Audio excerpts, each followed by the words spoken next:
good morning to all of you. Now today we are studying about class 11 maths chapter 2 relation and functions की exercise 2E का आज हम देखेंगे intro. और आज का हमारा टॉपिक रहेगा वो है डोमेन, कोडोमेन, रेंज और फंक्शन। कोई भी गिवन फंक्शन है तो गिवन फंक्शन में हमारे डोमेन, कोडोमेन और रेंज क्या होगी। हमने क्या ना सेट जो रिलेशन एंड फंक्शंस पढ़ा है, हमने वो क्या ना थ्रू आउट सेट पढ़ा है। तो सेट जो फर्स्ट सेट होता है वो क्या होता है, सब जो भी फर्स्ट सेट होता है, फर्स्ट सेट के जो अपने एलिमेंट निकलते हैं फंक्शन में वो क्या ना उसके डोमेन होते हैं। एंड जो सेकंड सेट के जो एलिमेंट्स होते हैं जो हम क्या ना मिलते हैं वो क्या होता है, उसकी रेंज होती है। वैसे जो फर्स्ट सेट होता है फंक्शन में वो क्या ना फर्स्ट सेट पूरा डोमेन होता है। एंड जो सेकंड सेट के जो उसके सेकंड ऑर्डर पेयर जो हमें मिलते हैं, जो set of all second order pair, sorry second element of all order pair, वो क्या होता है, उसकी रेंज होता है। कोडोमेन क्या होता है कि जो सेकंड सेट होता है वो पूरा क्या होता है, सेट ऑफ सेकंड सेट होता है उसका फंक्शंस का कोडोमेन।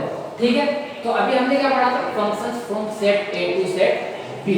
तो हमने देखा था कि जो फंक्शन ए हो, सॉरी सेट ए होता है वो फंक्शंस का क्या होता है, डोमेन होता है, वो होता है डोमेन। और जो सेट बी होता है, सेट बी पूरा क्या होता है, ये होता है कोडोमेन, ये होता है कोडोमेन। एंड रेंज क्या होती है कि जो सेट बी के एलिमेंट्स होंगे, जो क्या ना सेट ए डोमेन वाले एलिमेंट के साथ में क्या ना इमेज बना रहे होंगे, मैपिंग कर रहे होंगे, वो क्या होगा, उसकी रेंज होगी। ठीक है, बट फंक्शंस में हमेशा ध्यान रखना कि जो सेट फर्स्ट होता है वो उसका क्या होता है, डोमेन होता है। रिलेशन में ऐसा नहीं होता, रिलेशन में क्या ना सेट ए के कुछ एलिमेंट होते हैं, कुछ छूट भी जाते हैं। कि फंक्शन में सेट ए के जो एलिमेंट होते हैं छूटते नहीं है, सारे एलिमेंट के को इमेज चाहिए। और फर्स्ट एलिमेंट क्या होता है, रिपीट भी नहीं होता, तो ये क्या होगा, डोमेन होगा, ये कोडोमेन होगा। और रेंज आपको मालूम है कि जो भी ऑर्डर पेयर होंगे उनके जो सेकंड एलिमेंट होंगे, ठीक है ना, तो वो आपके क्या होंगे, रेंज होंगे। ओके, तो अब यदि हम फंक्शंस की बात करें, जैसे फंक्शन की बात करें, सबसे पहले तो मैं आपको ये बता दे रहा हूं कि अपन यहाँ पे जो भी फंक्शंस पढ़ रहे हैं हम लोग वो पढ़ रहे हैं हम रियल फंक्शंस। हम किस पे बात करेंगे, रियल फंक्शंस पे। रियल फंक्शंस में जिनके डोमेन एंड कोडोमेन और रेंज क्या होगी, रियल वैल्यू होगी, रियल नंबर्स होंगे, तो हम उस पे बात कर रहा हूं। ठीक है, सारे फंक्शन रियल फंक्शन पढ़ रहे हैं। तो देखिए अब यदि मान लीजिए suppose f(x) = 2x, f(x) = 2x ये भी क्या हमारा फंक्शन है। ठीक है, तो यहाँ पे जितने भी x की जो वैल्यू होगी वो सब क्या होंगी, इसकी डोमेन होगी। वो सारे क्या होंगे, x की ऑल वैल्यू ऑफ x को क्या होगी, इसकी इस फंक्शन की डोमेन होगी।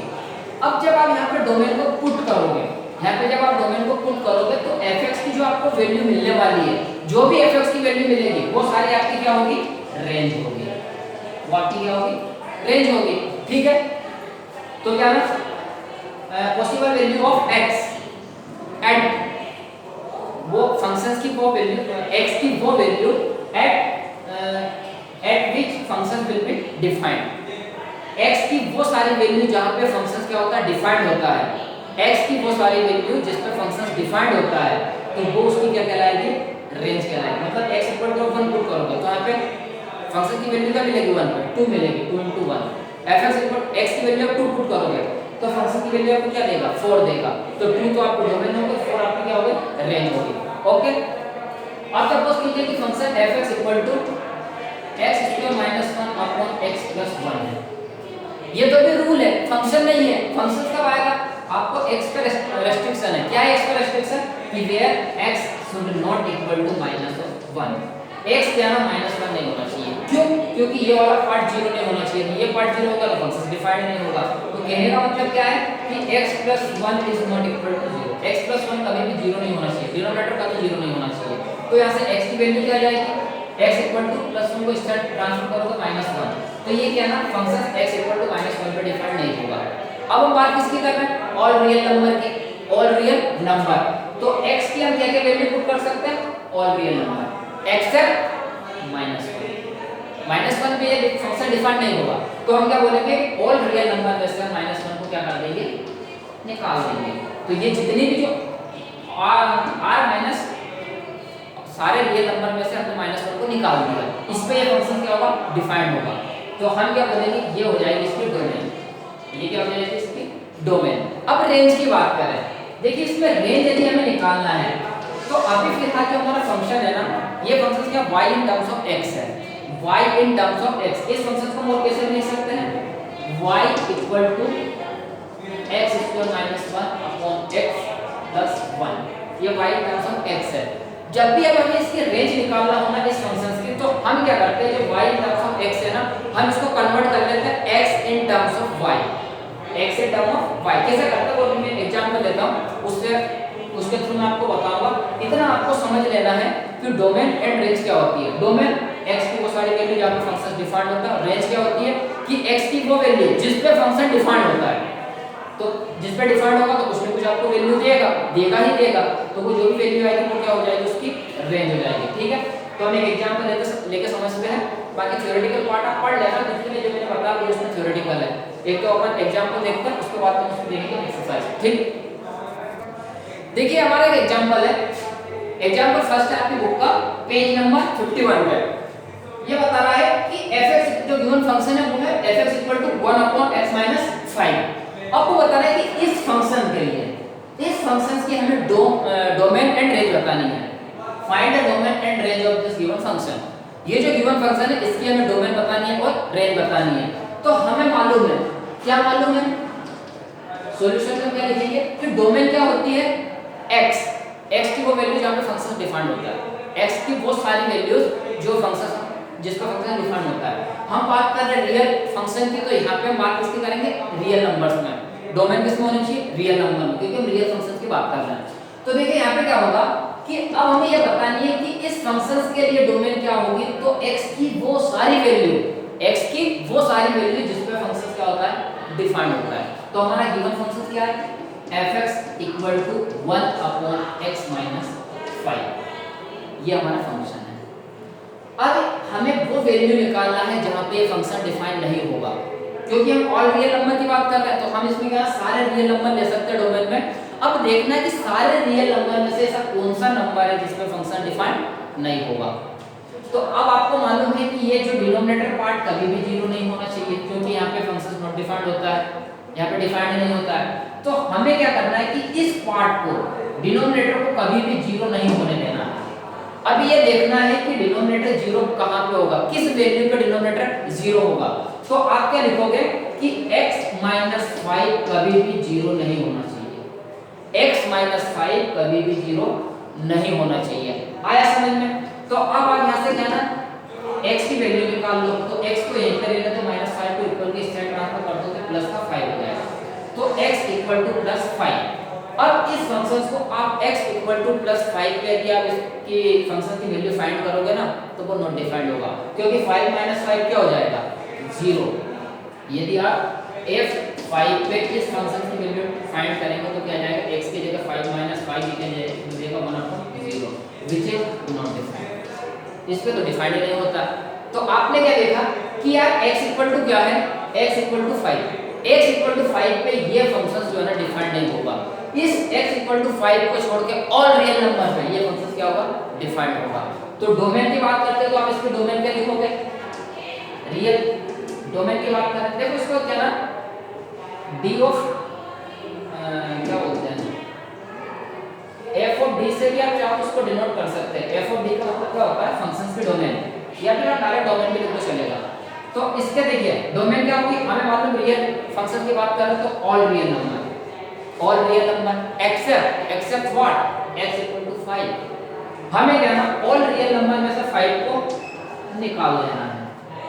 ऑल रियल नंबर में से हम 5 को निकाल देंगे तो इन सारे ये उसकी डोमेन हो जाएगी, और इस डोमेन में ये फंक्शन क्या होगा, डिफाइंड होगा। ठीक है, बस हमें यही करना है कि ये 0 नहीं होना चाहिए, तो हमने इसको निकाल दिया। ये इस पे 0 होगा, ये 0 होगा, x 5 पे, वो हमने निकाल दिया। ओके, ये तो हो गई इसकी डोमेन। अब हम बात करें रेंज की। देखिए रेंज क्या होगी, फंक्शन आपको गिवन है y 1/x - 5, y 1/x - 5। अभी फंक्शन किसके टर्म में है, y in terms of x, y in term of x। अभी जो ये function y in term of x है ना, आप क्या करो, इस फंक्शन को x in term of y में कन्वर्ट कर लो, x in term of y में क्या कर लो, कन्वर्ट। तो देखिए क्या होगा, इस y को इधर ले जाओ और ये x - 5 को स्टेट क्रॉस मल्टीप्लिकेशन कर दो, तो आपको क्या देगा, x - 5 = 1/y आ जाएगा। आया। अब x in terms of y निकालो, तो x को यहीं पे रहने दो, बाकी जो भी क्वांटिटी उसको इस साइड ट्रांसफर कर दो। तो x क्या आ जाएगा, 1/y माइनस का इस साइड आके प्लस का 5 हो जाएगा। ठीक है, अब क्या होगा, x इसको जब सोल्व करोगे तो ये आपको दे देगा 1 + 5y/1 y। अब ये देखिए जो function y in terms of x था, ये फंक्शन किसमें कन्वर्ट होगा, x in terms of y। ठीक है, अब आपको क्या करना है, यहाँ पे देखना है हम रेंज की बात कर रहे हैं। y क्या होता है, रेंज, y रेंज होता है ना। तो इस फंक्शंस में इसकी रेंज क्या हो सकती है, इस फंक्शंस की रेंज क्या हो सकती है। तो रेंज क्या होती है, y की वो वैल्यू, फंक्शंस की वो वैल्यू जो हम डोमेन पे पुट करते हैं तो हमें जो भी मिलता है उसका आंसर वो क्या होता है, उसकी रेंज होती है। तो हमने क्या किया कि इसको x in terms of y कर लिया। अब हमें देखना है कि यार y की वो कौन सी वैल्यू है, y की वो कौन सी वैल्यू है जहां पे फंक्शंस नॉट डिफाइंड होगा। तो देखिए यहाँ पर भी क्या ना, इसका डिनोमिनेटर पार्ट कभी जीरो नहीं हो सकता, y यहाँ पे क्या ना कभी भी जीरो नहीं हो सकता, क्योंकि जीरो हो गया तो फिर यहाँ पे नॉट डिफाइंड हो जाएगा। तो y कब डिफाइंड होगा, जब यहाँ पे y इक्वल टू क्या जाएगा, जीरो आ जाएगा। तो y इक्वल टू जीरो पे क्या होगा, y इक्वल टू जीरो पे क्या होगा, ये फंक्शन आपको कुछ देगा ही नहीं, y इक्वल टू जीरो।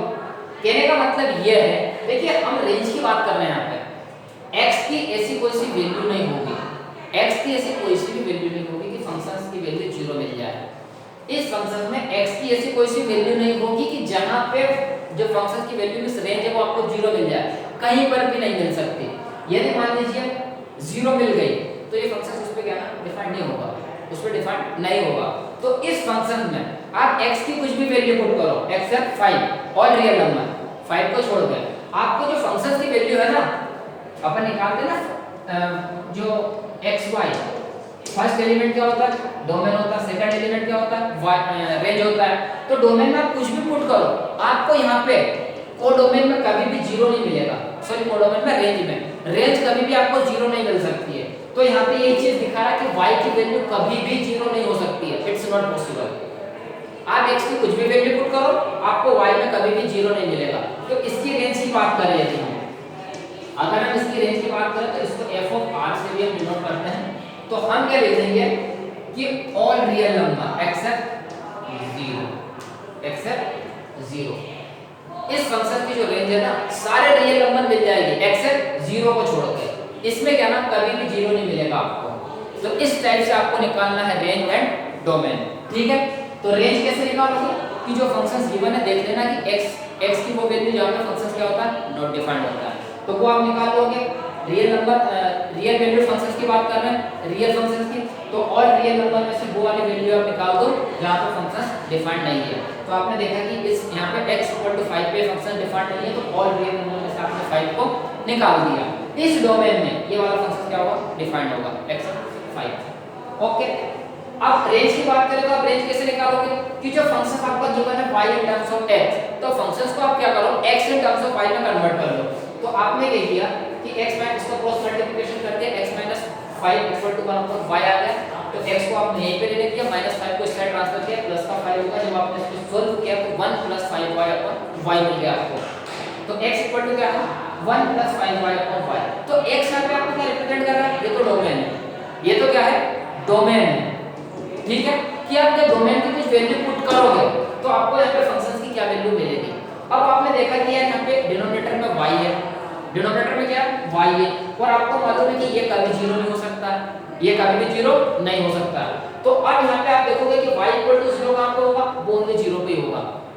तो आपने देखा कि आप डोमेन में कुछ भी वैल्यू पुट करो, डोमेन में आप कुछ भी वैल्यू पुट करो तो फंक्शन की वैल्यू आपको 0 कभी नहीं मिलेगी, मिल ही नहीं सकती। आप चाहो तो ये जो फंक्शन है ना, इसमें x की वैल्यू कुछ भी पुट कर दो, आपको y कभी भी 0 नहीं मिलेगा, ये कभी 0 मिल ही नहीं सकता।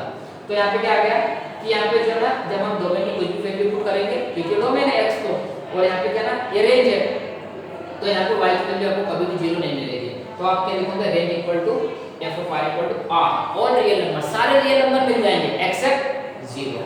आपने 0 को हटा दिया, तो इस फंक्शन के लिए क्या ना, ये इसकी डोमेन हो गई और इसकी रेंज हो गई। इसी टाइप में आपको क्या करना, सारे डोमेन एंड रेंज फाइंड करना है।